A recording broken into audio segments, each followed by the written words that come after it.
Brownlee pinadapa si Xavier Lucero, lumilipad naman si Scotty Thompson. Sinapian si RJ Abarrientos. So, Christmas Clasico, bakbakang Barangay Ginebra at Magnolia Hotshots. Naghihingalo sa team standings ang Magnolia. Gusto namang mag-bounce back ng Barangay Ginebra. Japet back in action sa Barangay Ginebra. So, first quarter nga mga chong. Palitan lang ng puntos yung dalawang kupunan. Una dyan si Stephen Holt, sasagot naman sa kabilang dulo si Ian Sanggalang. Sagutan na rin ng puntos itong si Justin Brownlee. Maagang nagpaparamdam sa Ginebra. Ricardo Ratliff naman yung sumasagot dyan, dominante sa loob ng painted area. Nagbabalik na si Japet, agad na nakapuntos, bank shot. Pero matapos niya masibran. Inunahan nila Stimosa sa 4-point shot, sinundan ni Paul Lee. O pull-up basket pa ang kanilang naitala. Lobo siya mga bante ng Magnolia Hotshots. Pero bahagyayang naibaba ng Ginebra dahil dito sa 3-point shot ni Scotty at Justin Brownlee. Natapos ang first quarter, 24-30. 6-point lead para sa Magnolia Hotshots. Pagpasok ng second quarter, ganda ng setup ni Brownlee dito kay Japet, easy 2. Corner 3 naman dito kay RJ Abarrientos.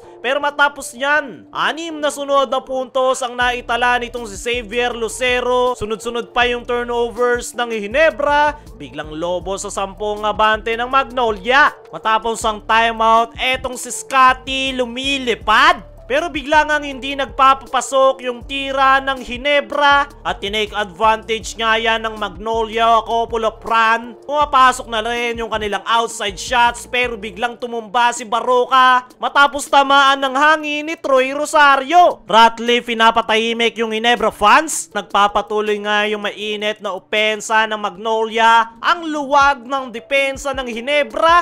Tanging si Scotty lang yung nakapagpapakita ng magandang performance. Ganda pa ng pasa niya kay Japet. Calvin Abueva nagsimula na namang mamisikal. Tumba si L.A. Tenorio. Dying seconds, nakapuntos pa si Paulie. Kaya natapos ang first half 41-55. 14-point lead para sa Magnolia Hotshots. Leading scorer si Ricardo Ratliff with 11. Troy Rosario naman sa Ginebra with 10 points. Bago magsimula yung third quarter, binigyang pagkilala si Scotty dahil sa kanyang 2,000 career assists, pang-anim sa mga active player. Pagpasok ng third quarter, baba agad sa single digit ang abante ng Magnolia dahil dito kay Troy Rosario. Corner 3 kasama yung kanyang fast break layup pero massive run yung sagot dyan ng Magnolia. 4-point shot ni Paulie, 3-point shot ni Mike Baroka. Butas na butas yung depensa ng Ginebra sa ilalim kaya biglang lobo na naman. Sa 19